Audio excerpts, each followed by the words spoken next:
verify that we are live.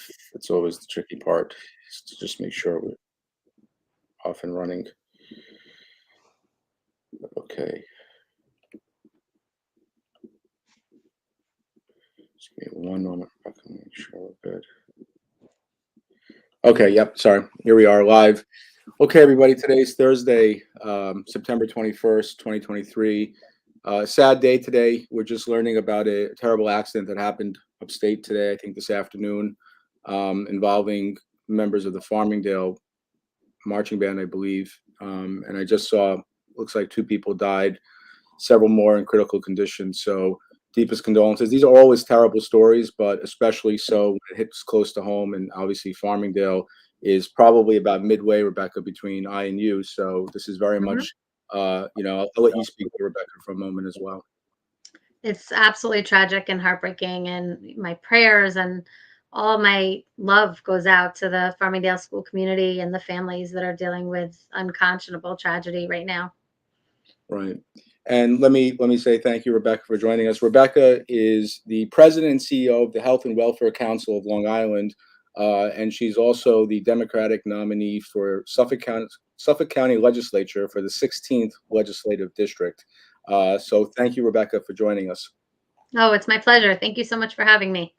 Look, Rebecca, you're a friend and I'm a supporter. So let me get that out of the way. I was very happy to see that you're running. I was a little bit surprised. I hadn't heard anything.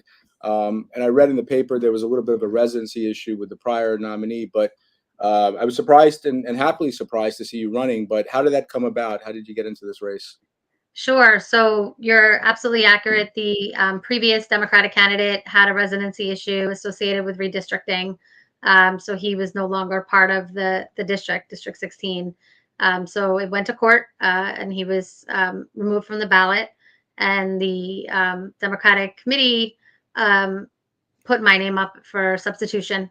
And so when I was asked to run, I had to really think about it. I really follow public service as the calling in my life when I make decisions and what the opportunity looks like. And so I did a real analysis of what I see as the challenges facing Suffolk County and where I think I have strengths and leadership and executive wisdom and history that can allow me to serve and better life for families here in Suffolk County. And so at the end of that calculation, it was very clear to me that this is a great opportunity and that this is a really critical moment in time because we're living in a time in which the challenges are really significant.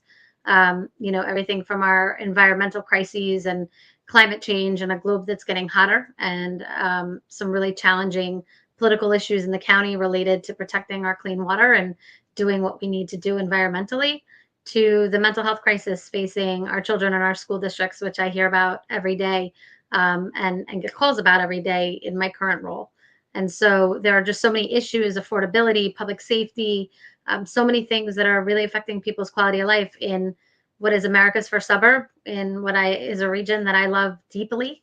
And I think there's a real opportunity that I have to serve. And I think I'm also uniquely positioned in the sense that I am not a politician. I am not a person who engages in some of what we see is politics today. I believe in the calling to serve, and that's what this should all be about. And so, what I will bring to the legislature is a real commitment to civility, a real commitment to working across the aisle, a real commitment to helping to do the work to get done that is critical for people, both in my district and across the county.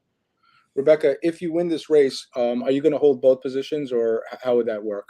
I'm not. I would step down because it's a conflict of interest. Part of my role at the Health and Welfare Council is advocacy. And so I have to advocate with the federal, state, and local government, various localities around issues that impact nonprofit organizations or the communities we serve.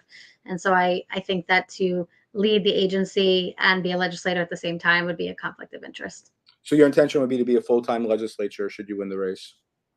I mean, I certainly am going to devote a tremendous amount of my energy to the legislature. I might engage in other work as well, depending again on that call to service, but certainly not as a full time CEO, which is really a job for 3 or 4 people.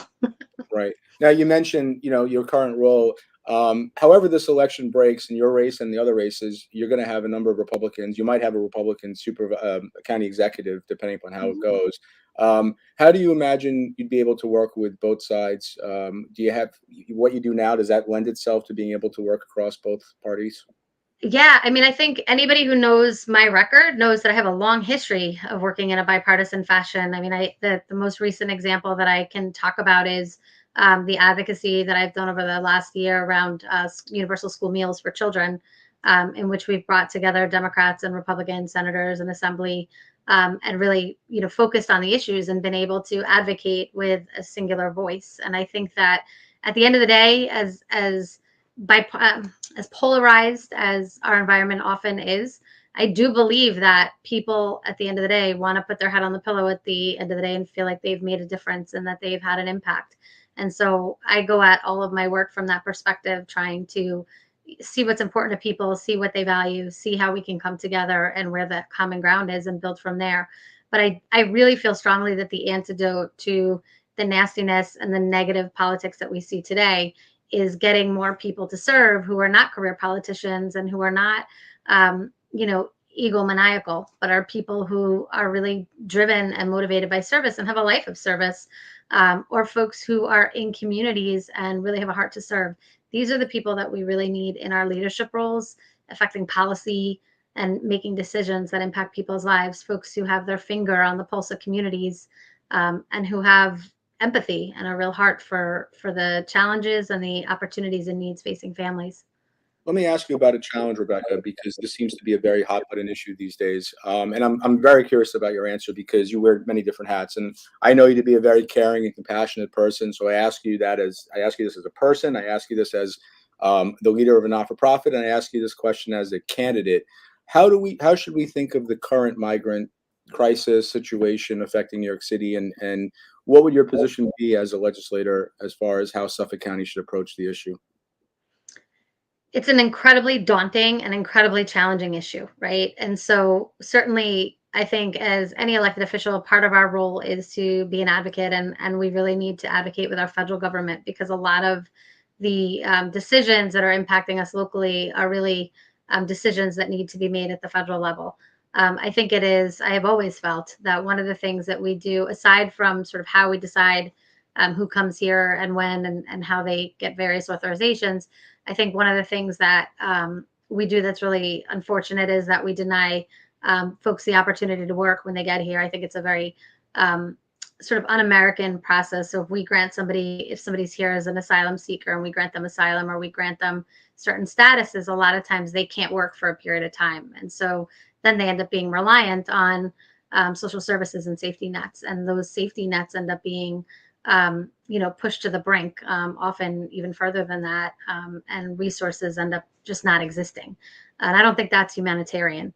I am a person who was raised to see themselves in other people and other people in myself. And so, from a humanitarian perspective, if somebody is here and they are seeking asylum, certainly I'm not going to participate in any of the rhetoric that says, these people are animals or vermin or the things that we're hearing right now so often in the rhetoric and the conversation.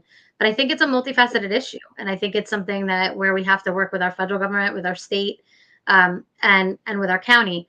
I certainly think that there have to be limits, right? And I think that I'm very concerned about what I see happening in New York City. I'm very concerned about what's happening, at the federal level. But at the local level, we also feel the impact. And so when our neighbors are actually here, then we also need to make sure that we're providing the mental health resources and in some cases the legal resources so that the right determinations can be made. So from a mental health perspective, folks who come here often have pre-migration, migration, and post-migration trauma. And trauma has a huge impact on everything from a person's mental health to their physical health and their safety. And trauma is one of the most challenging things that any human being can face when they experience that kind of trauma, things that you and I can't even imagine.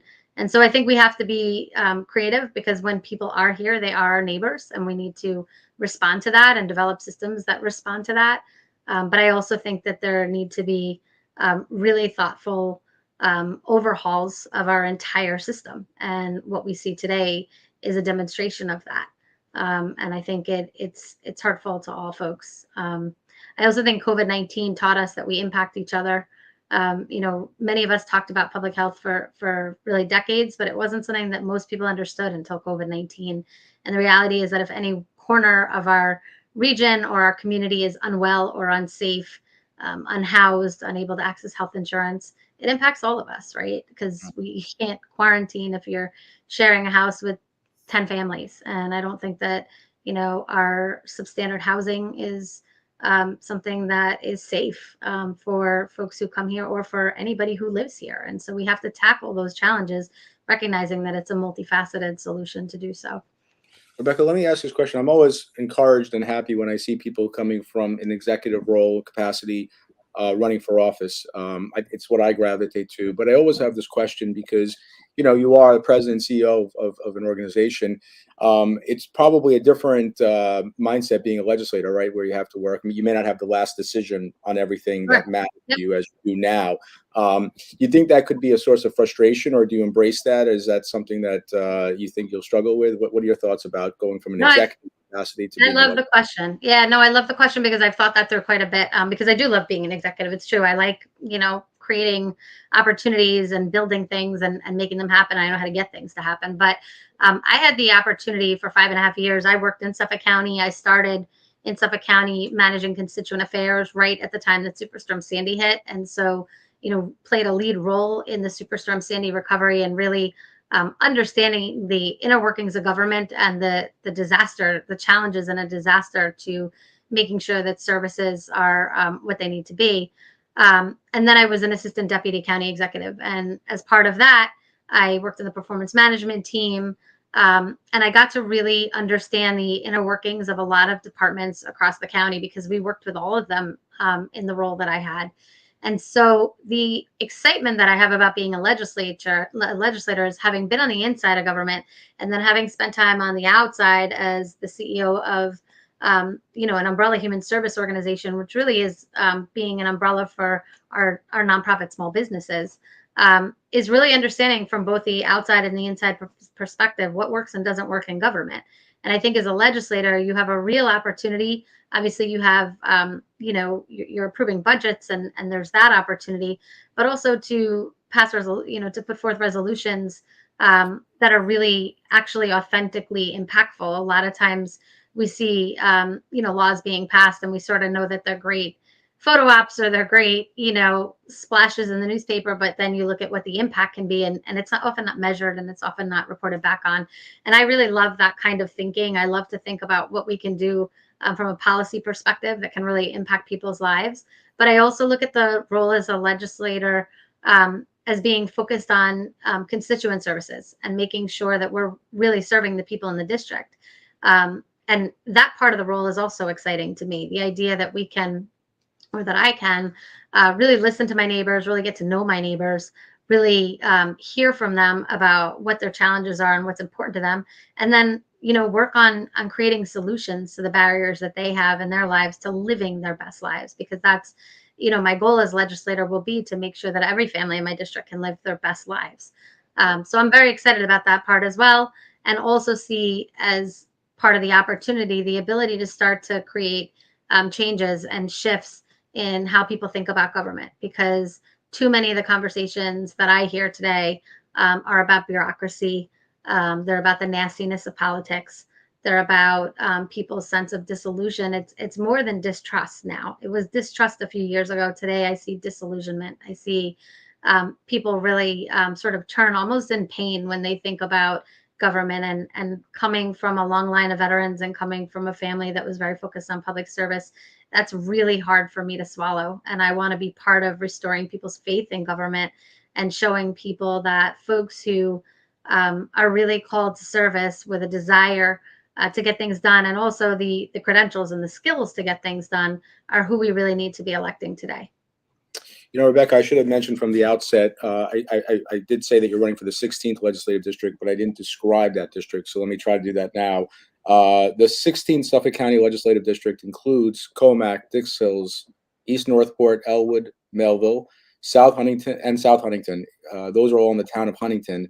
And then Deer Park in the town of Babylon, and Brentwood and North Bayshore in the town of Islip. So does that sound right? You're covering all three different towns. Is that how they'll? No, so the new redistrict 16th district is essentially South Huntington, Huntington Station, part Elwood, part of East Northport, part of Melville, part of Dix Hills, part of West Hills, and then 7 election districts in Brentwood.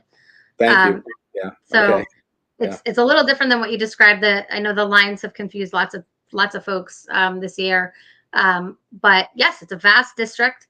There are a lot of different needs and desires and dreams that people have across the district. But I will tell you that whether you are an election district in Brentwood or in Dix Hills or South Huntington or West Hills, one of the most the most common theme is that people want the opportunity to have affordability, to have public safety, to have an environment that is being preserved. They want to have clean water, and they want to be able to live their best lives. And I think that that's the thread that's the same, regardless of socioeconomic status and regardless of geography.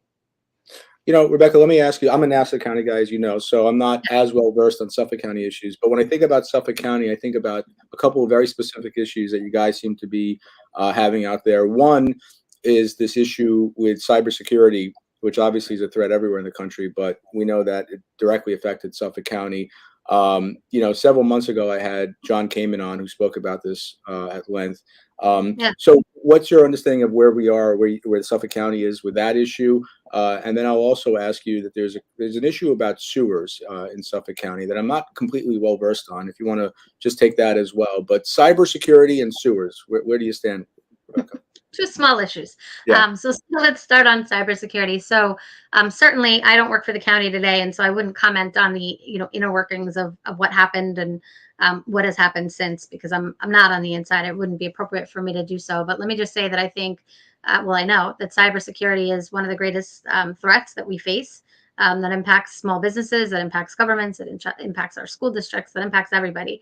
And so it's really vital that we're thinking about this and that we're looking at this not just from a siloed perspective, which is what often happens, but from a continuity of business perspective. And what that means is really looking at how do we not just address our cybersecurity issues as county government, but all of the different entities that we contract with and all of the different smaller entities, including municipalities, that don't have the same bandwidth to get things done that a large county can use to get things done. And so everything from making sure that we're doing vulnerability assessments, right? That we're training folks on what they need to have in terms of insurance against cyber threats. That we're helping folks to create multi-factor identification strategies for their technology. All of these things are really critical to business continuity plans and sustainability plans for our businesses, and certainly for our nonprofits as well. And so one of the things that I think Suffolk County will be doing when I am elected is really leveraging what we've learned from this crisis and figuring out how we can start to educate and raise the bar for all of the vital and critical businesses across Suffolk County that residents rely on. And I think that's a really important strategy and something that we need to be doing. And I'm not criticizing the fact that it hasn't been done to date, because when you're in the middle of a disaster, you have to get through that disaster. But I think that's one of the lessons learned, and certainly something that I've been looking at and thinking a lot about. I have a lot of experience on disaster management. Certainly, as I said, being a lead person in the county during Superstorm Sandy, leading the volunteer organizations active in disaster, which is the Regional Disaster Coalition, as part of my role at the Health and Welfare Council of Long Island. Certainly leading the sector through COVID-19 and many other challenges. And so I think we always have a responsibility as we're getting through a disaster, to pull back and to reflect and say, what are the lessons learned? And then when you are a sort of behemoth as Suffolk County is, being able to pull back and say, how do we now take what we have learned and really raise the bar and create a real strategy around sustainability and continuity of business? And so that's my answer on the cybersecurity piece. I also want to say I recently worked with the Commissioner Jackie Bray, who's the Commissioner of DISH's, the Division of Homeland Security and Emergency Services. And certainly we are vulnerable to many kinds of disasters in Suffolk County, obviously with a climate that is getting hotter. natural disasters are more frequent, and we need to be really strategic in planning. We also need to be strategic in thinking about what it means as our climate is getting hotter to protect people. Certainly having cooling centers that people have to get to right now might work if it's 1 or 2 days a year that it's, above 95 degrees. But when it becomes more frequent than that, we have to be creative and come up with new solutions. Cybersecurity is certainly a threat, but the truth is the biggest threat impacting New York State is hate and weaponized supremacy groups and efforts to undermine the grid and do things from a hateful perspective. And so I think it's another role of government and another role of a legislator is to really stand for acceptance and peace and working with communities and bringing people together to solve problems together and to see each other and to bear witness to different folks and different kinds of struggles that people face. So that's my answer on cybersecurity and disasters. In relation to the sewers, I have to tell you, Ray, it's one of the things that really motivated me when I did my analysis about whether or not to jump into this race, because certainly there were plenty of voices in my head, not the Democratic Party's voices, but other folks in my life who were like, "What are you doing?" There's like 50 days until the election, and how do you possibly get your message out in that short a time frame? And are you sure you really want to do this without the preparation that often goes into running a campaign? And one of the things that really tremendously motivated me was what I see happening in Suffolk County, where the legislature voted down the opportunity to increase sales tax by, 1/8% in order to invest in wastewater, in order to invest in addressing, nitrogen, in order to invest in clean drinking water. I think this is, on Long Island and Suffolk County, on Long Island generally, we live above our sole aquifer. And clean drinking water is a basic human right. And it's something we have a responsibility not only to advance, but to plan for, going forward for generations. And we have, a desperate need to address that in Suffolk County. And all of the environmental groups have, been very clear since that decision that this is really tragic. And I want to say another thing about why it's really tragic, in addition to the fact that we desperately need this infrastructure, by foregoing the decision to advance that forward.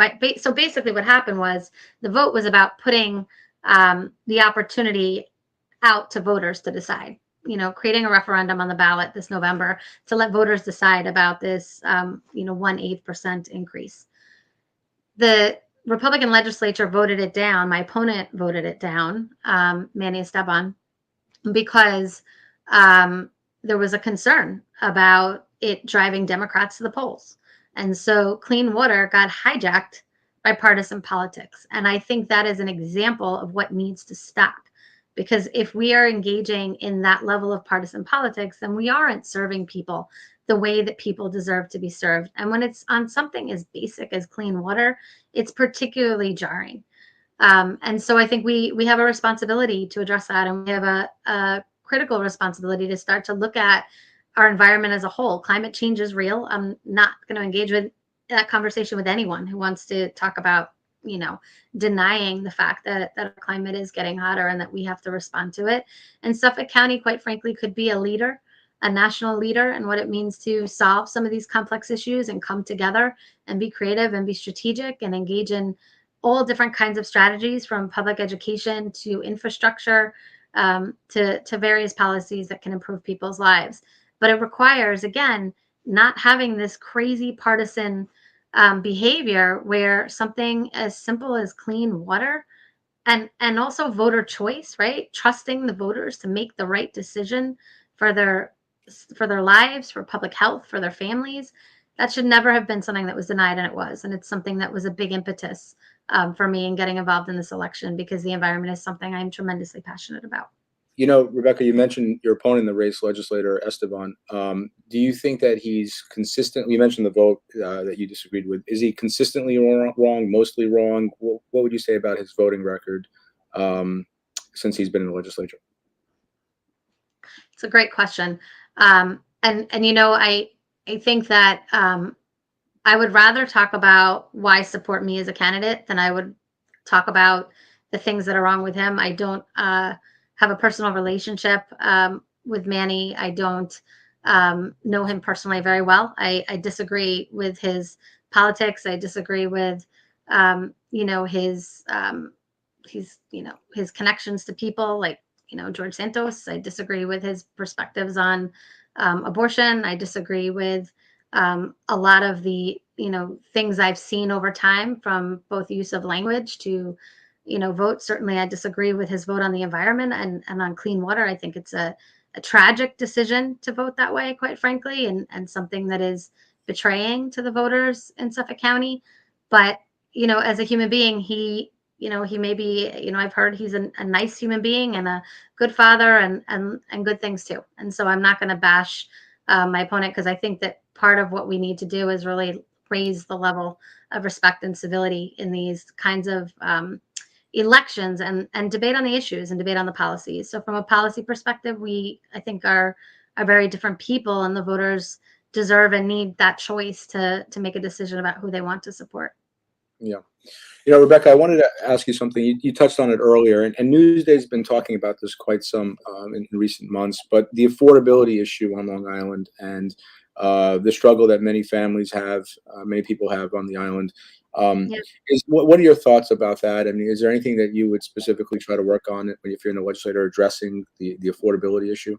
Yeah, I think what has been a disaster has been, again, that this has gotten sort of hijacked and become politicized, and we've stopped having conversations about what the actual needs are and what residents want. We've stopped talking to residents, quite frankly, and that's not okay, and that shouldn't happen in government. And again, that's part of why I'm running, to bring people together. So the affordability issue is something that I hear a lot from residents in my district, and I have been very actively working in my district for the last 17 years or so. And so I have strong relationships across the district, and affordability is something that I hear in every corner of the district, regardless of socioeconomic status, because many families have children, right, who are getting older and go to college and come home and want to be able to live on their own, and want to be near their families and stay on Long Island or stay locally and can't.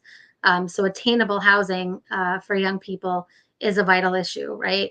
But I also see it on the other end, and I see it on the other end every day in the work that I do right now, where our seniors, so many of them bought homes, 30, 40, 50 years ago. Maybe they paid off their home, and so they're sort of sitting on this home. They're like what I call home rich and liquidity poor.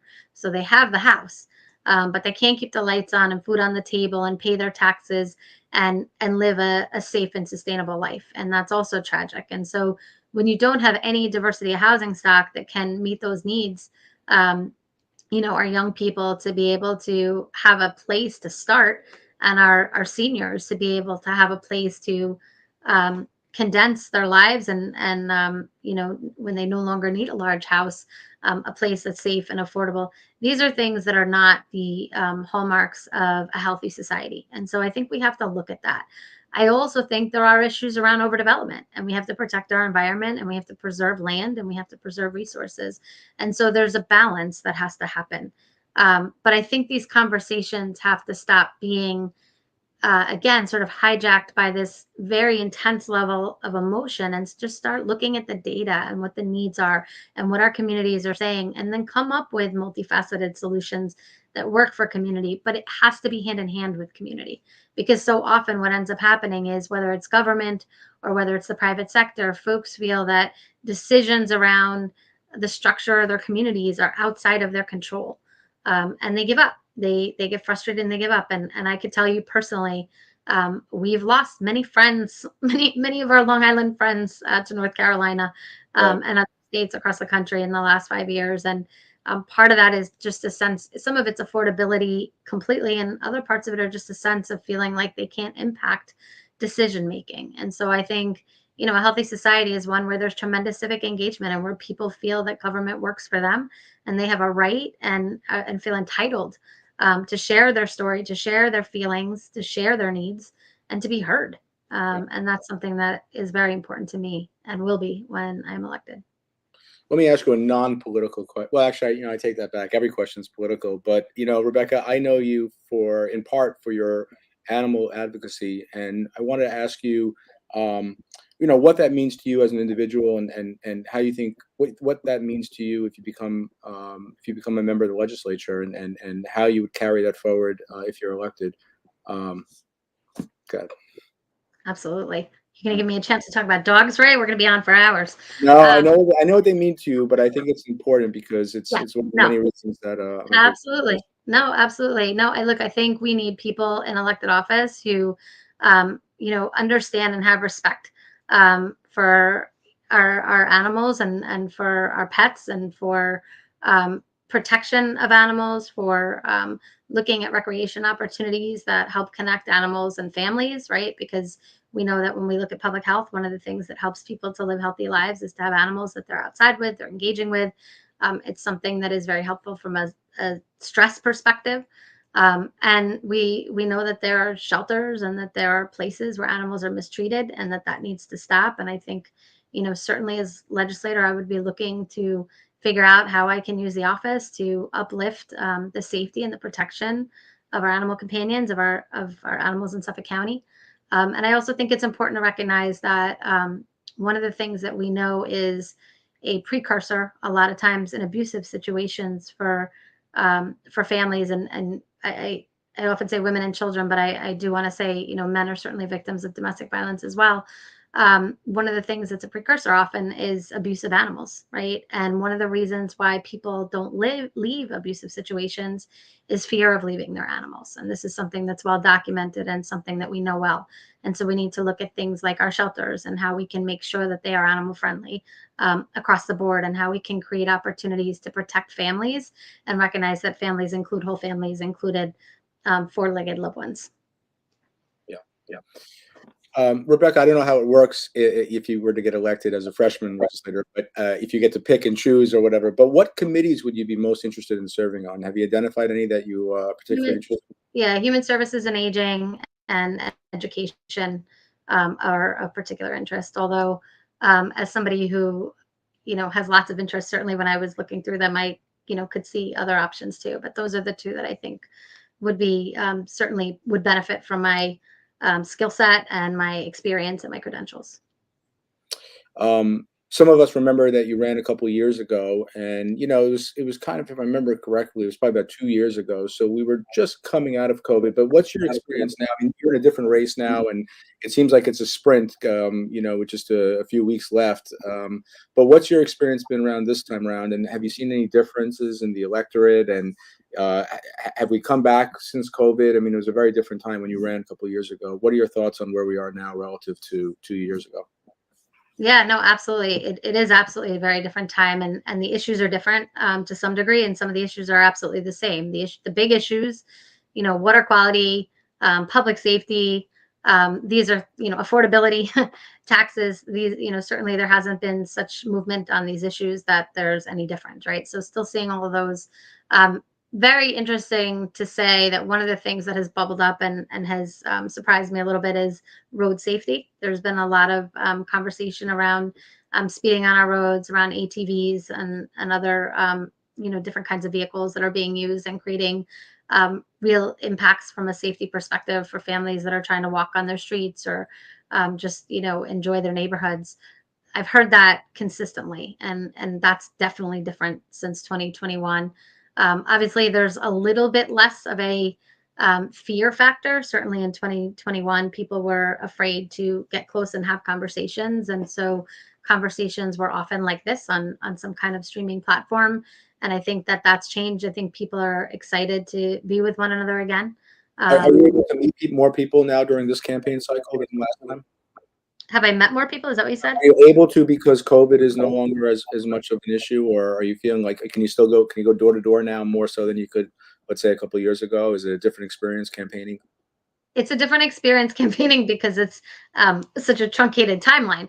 Uh, So right. so certainly it's a different experience campaigning because a lot of the planning and a lot of the work, if I had an additional, 4 months, there's a lot of things that I'd be doing that I'm not going to have time to do. And so it's really important to me that I'm connecting with folks, that I'm communicating to folks.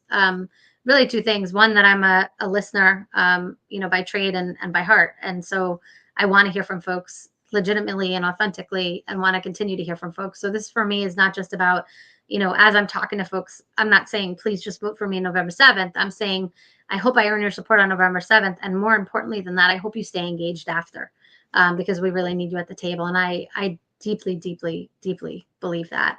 And I also think it's, absolutely vital to talk about civility, because I think that's one of the biggest issues in this campaign. People are so upset that the opportunity for clean water was hijacked by partisan politics. I hear that every day and everywhere I am, and that shouldn't happen. And I don't even believe that everybody who, I certainly don't believe that everybody doesn't want clean water. I think we all want clean water, but we have to recognize we have certain opportunities to bring resources to Suffolk County. And when you forego a vote like that, you don't just forego the opportunity from a local perspective, you forego the federal and state investments that would draw more dollars down to our region.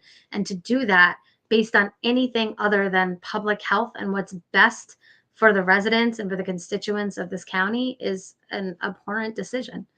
And so we need to get back to civility so that we can have these conversations and figure out how to work together and get around the barriers that people have to voting for things that are best for people. We have to get back to recognizing the role of government is to do what's best for people. And I desperately want the opportunity to restore people's faith in our government. Just listening to Rebecca through this interview, it sounds like this one particular vote really has you fired up. I mean, the clean water. I'm fired up.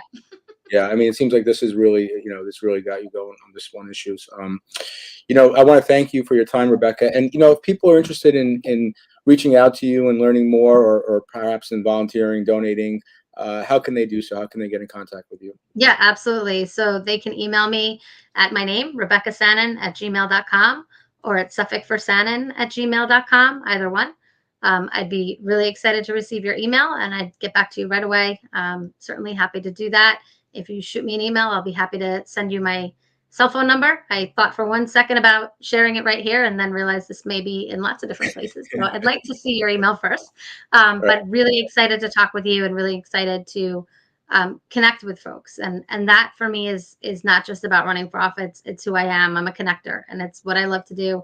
I love people. I'm an empath. I often say that empathy is a superpower, and it should be a credential when you run for office, because if you can't put yourself in somebody else's sacred shoes, you don't belong in public service, making leadership decisions and policy decisions. And I am all of those things. And I love people. I love my community. I often joke that I'm the female version of Billy Joel. Not that I can sing as well, but that I love Long Island as much. And the opportunity to serve and really be able to lead this county through what is very challenging times right now. Certainly, I am very aware of the fact that the COVID-19 experience is really being felt tremendously this year for folks who've been economically destabilized as well as psychologically destabilized, and in our business community as well. And so would really love the opportunity to put my leadership skills, invest them into the county that has given me so much and that I love so deeply. Well, Rebecca, as I said from the outset, you're a friend and I'm a supporter, and I wish you the best of luck. And I thank you. I hope it was informative, and I hope we didn't miss anything major. And, I hope people tune in.